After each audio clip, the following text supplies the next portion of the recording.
আসসালামু আলাইকুম। সময়ের বিবর্তনে আমরা মাটির পাত্রে পানি পান করা থেকে বিরত থাকি। আগেরকার দিনে মানুষ ঠান্ডা পানি পান করার জন্য ব্যবহার করত মাটির পাত্র, কিন্তু সে স্থান এখন দখল করে নিয়েছে ইলেকট্রনিক ফ্রিজ। তবে এখনও কেউ কেউ মাটির কলসিতে পানি পান করেই চলেছে। মাটির পাত্রে পানি পান করলে মেলে বিশেষ কিছু উপকারিতা।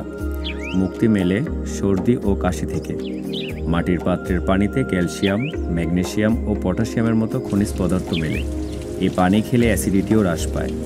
মাটিতে থাকা ছিদ্রযুক্ত বাতাস চলাচলে সাহায্য করে, যা পানির স্বাদ বৃদ্ধিতে সাহায্য করে। মাটির পাত্র পানিকে প্রাকৃতিকভাবে ঠান্ডা রাখে। এটি সাধারণত প্রাকৃতিকভাবেই ঠান্ডা থাকে, যা গ্রীষ্মের সময় শরীরে শীতল রাখতে সাহায্য করে। মাটির পাত্রের অম্লীয়তা শোষণের ক্ষমতা থাকে, যা পানির পিএইচ স্তরকে নিয়ন্ত্রণ করে এবং শরীরের অম্লীয়তার ভারসাম্য বজায় রাখতে সাহায্য করে।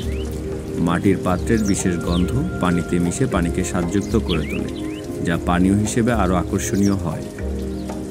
মাটির পাত্র প্রাকৃতিক খনিজ থাকে, যা পানিতে মিশে শরীরের জন্য উপকার হতে পারে। মাটির পাত্র প্রাকৃতিক এবং পরিবেশ বান্ধব। এটি পূর্ণ ব্যবহারযোগ্য এবং জীবাণুমুক্ত।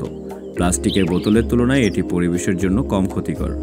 মাটির পাত্রে কোনো ধরনের রাসায়নিক পদার্থ ব্যবহার করা হয় না, তাই এটি পানির প্রাকৃতিক বৈশিষ্ট্যকে বজায় রাখে। সুতরাং পরিশেষে বলা যায়, মাটির পাত্রে পানি পান করা স্বাস্থ্যকর ও পরিবেশগতভাবে ভালো একটি পন্থা।